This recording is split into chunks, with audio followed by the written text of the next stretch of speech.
Welcome back mga kaltab. Ito na naman po ang inyong lingkod, si Mr. Destiny.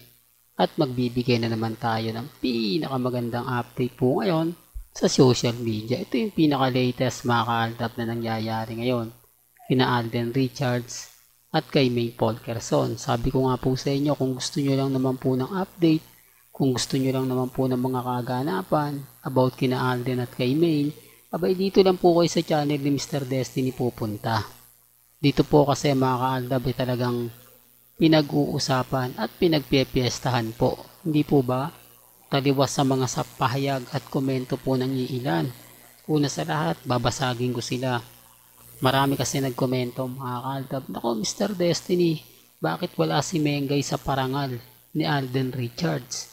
Dapat na andito si Mengay para suportahan, para bigyan linaw ang mga ganitong issue." Natatawa naman po ako, di po ba? Sa totoo lang po mga kaltab, bago tayo pumunta sa ating pinaka-main topic, dito muna tayo mga kaltab. Remind ko lang po sa inyo, kung may award po si Mengay, pupunta siya dyan. Eh wala po eh. Si Ding Dong Dantes nga po, nakita nyo po ba na pumunta? The real talk. Hindi po pumunta at wala po ron. Oh, eto yung mga, alam ko ang daming bitter po talaga sa atin. Ang dami talagang naiinis, ang dami talagang ramdam mo yung talagang galit sila, affected sila sa mga ina-update mo. Yung tipong maganda na nga sana Mr. Destiny yung mga pahayag at sinasabi mo, kaya lang pinapasok mo lagi si Alden Richards eh. Laging si Alden na lang yung sinasabihan mo ng ganito, tapos isisingit mo si May. Siyempre, aldab po ako eh. Alanganing hindi ko isisingit yan. Ang gusto nyo po bang isingit ko? Si Udbiang, si Congressman Arjo, o si Catherine. Yan ang gusto nila. Di po ba? Si Catherine ang isingit ko. Tapos si Mengay, ang pag-usapan naman si Congressman at si Ibiang. O, yan ang mga gustong-gusto daw nilang marinig sa channel ni Mr. Destiny. Gustong-gusto nilang mapanood at mapakinggan dahil sabi nga nila updated si Mr. Destiny.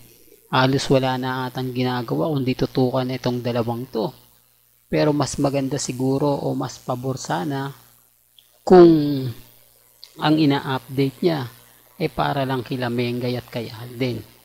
Pero sabi ko nga po sa inyo, hindi po pwedeng mangyari yan dahil ako lang po talaga namang nakatutok lang kila Mengay at kay Alden Richards. Hindi po ba? Dito kaya mga kaaldab. Ito kumbaga punta na tayo sa ating pinaka-mainline. Bakit nga po ngayon si Ibiang napakabait? Ano nga po ba nakain niya? At hindi na po niya dati o hindi na po siya nagre-react sa mga isyong patutsada nga po kay May Paul Quezon. Dahil pumutok nga po yung Aldab, parang wala po silang ginagawa. Parang okay lang po kay Congressman Arjo at kay Ibiang ang mga nangyayari ngayon at nagaganap po sa Bulaga at syempre kay Alden Richards. Taliwas po to dati kung mapapanood nyo, kung yung mga panahon na talagang yung tipong nagigirian po sina Ibiang at ang Aldab Nation, yung tipong kaliwat kanan ang interview. Hindi, real talk to sa mga army, alam po nila ilang beses nga po ba in-interview si Ibiang. Bakla, bukod sa mga reporter sa PEP, bukod sa mga reporter sa iba pa, tapos meron pa po itong may interview rin siya kay Ogie Diaz at kay Christopher Min. Real talk yan mga kaaldab sa mga hindi po nakakaalam, sa mga taong kumbaga hindi po naaalala yan. Okay lang, baka sabihin kasi nila, hindi, wala namang interview si Ibiang kay Ogie Diaz eh. Meron kay Christopher Min. O ba kasi yung interview ni Ogie Diaz kay Ibiang, patungkol po yun sa magiging anak ni Mengay at ni Congressman Arjo.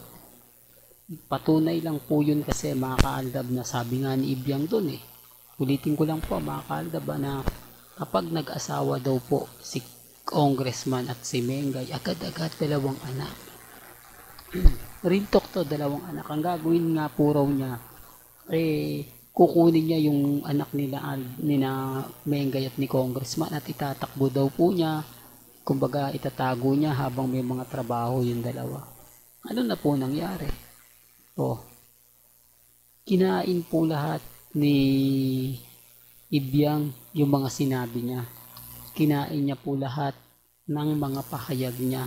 Ngayon niyo po sa akin sabihin yan. Ngayon niyo po sa akin ibato na ako yung fake news at sila yung tama. Hindi to. Oh, hindi nila magagawa yan at never po nila magagawa dahil wala naman po talagang katotohanan lahat ng mga pinagsasabi ni Ibiang. Oh, at dapat dito magre-react na sila. Ang daming Aldab Nation na nagsabi na marami daw photos, video na kumakalat si Mengay at si Alden. Bakit parang mas mag-asawa pa raw pong ituring? Tignan, panoorin, basahin ang mga komento sa social media dahil napakaraming mga video nila Mengay at ni Alden.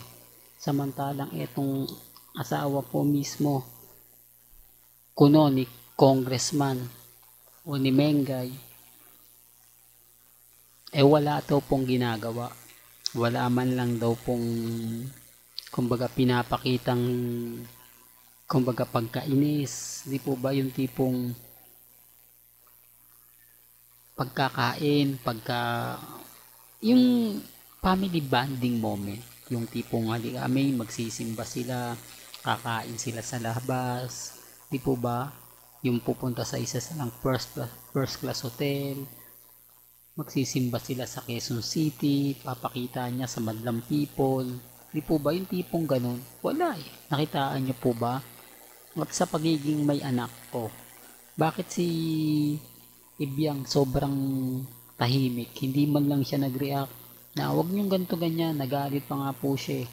Wag daw pangunahan na yung pagbubuntis ni Mengay kasi sabi nga po niya bago daw po malaman ng ibang tao o bago daw po ito kumalat, siya po muna yung unang nakakaalam. Siya po yung unang makapagsasabi. Siya po yung unang tao na magiging masaya. Di po ba? Yun ang sabi niya. Paano yan? Di po ba? Nagkaroon ng ano. Ang sinasabi po kasi nila, kaya daw po hindi pa pwede magkaanak si Mengay at si Congressman dahil sa trabaho. Dahil sobrang busy daw po nila. Si Mengay ganito ganyan. Si Congressman, dapat hindi sila nag-asawa. Di po ba? Hindi rin. Totoo naman po eh. Yan ang sinasabi ng pahayag ng ilang netizen. Mga neutral lang po. Na nagagalit po sila sa akin. Dahil kung hindi daw po kay Mr. Destiny, wala daw pong ganyan.